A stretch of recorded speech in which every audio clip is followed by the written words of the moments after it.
What's up guys, today we're going to be talking about a DSLR condenser shotgun microphone that goes for a little over 50 bucks and seeing if this thing is actually worth it. This is the CVM V30 Pro by Comica. So I'm actually going to use this microphone for the rest of the video, and I've switched over if you couldn't tell already. And I'm about a foot in front of it if you're wondering, but don't worry, I'll do some more tests from other distances and directions in a bit. Starting off with audio quality, you can hear it for yourself, or at least you're hearing it compressed through YouTube and then maybe downgraded a little more depending if you're watching the video in a lower quality, plus whatever shift in quality or general sound your speakers or headphones provide. That's close enough.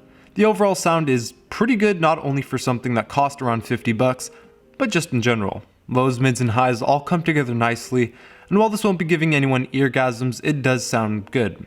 It's got a frequency range of 40 Hz to 20,000 Hz, a dynamic range of 100 decibels, and a signal to noise ratio of 78 decibels. And I'll throw up the rest of the specs on screen for any curious people.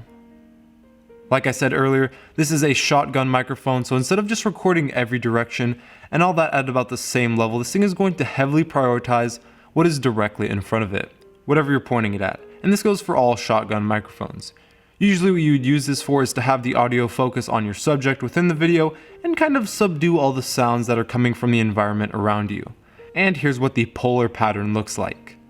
So real quick, if I just move to the side of the microphone, you can instantly hear the volume of my voice drop off quite a bit and the sound just becomes a lot less detailed. So now I'll do a few quick examples outside.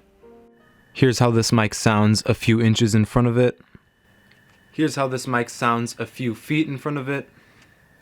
And here's how this mic sounds about 15 feet in front of it. Here's how this mic sounds a few inches to the side of it. Here's how this mic sounds a few feet to the side of it. And here's how this mic sounds about 15 feet to the side of it. Here's how the mic sounds a few inches behind it. Here's how the mic sounds a few feet behind it. And here's how the mic sounds 15 feet behind it. Taking a look around the microphone, on the very back you have some switches to customize the sound. The top one is for activating the low cut filter, which is to the right, and that helps block out some of the lower frequency noises, therefore reducing a little of the unwanted environmental noise. The switch under that is for boosting the overall volume.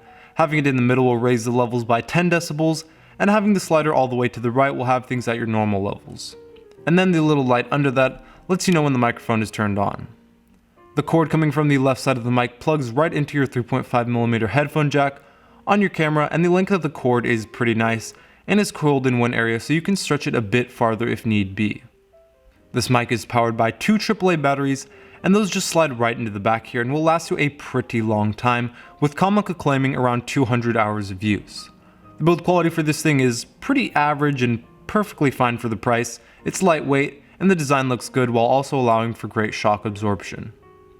Included in the box, besides of course the microphone itself and the pre-installed pop filter, you also get a wind muff, some paperwork, and a tasty snack.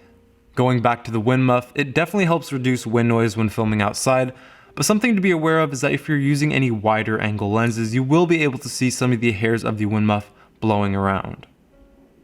All in all, for a little over $50, you're getting a microphone with great audio quality for the price, and some useful built-in features. The only problem I can see is this thing being a little big and in your face if you're doing vlog style content, but this is an overall great microphone for people who are just getting started in the field or need something inexpensive that gets the job done. Thanks for watching. The link to this DSLR microphone is in the description below.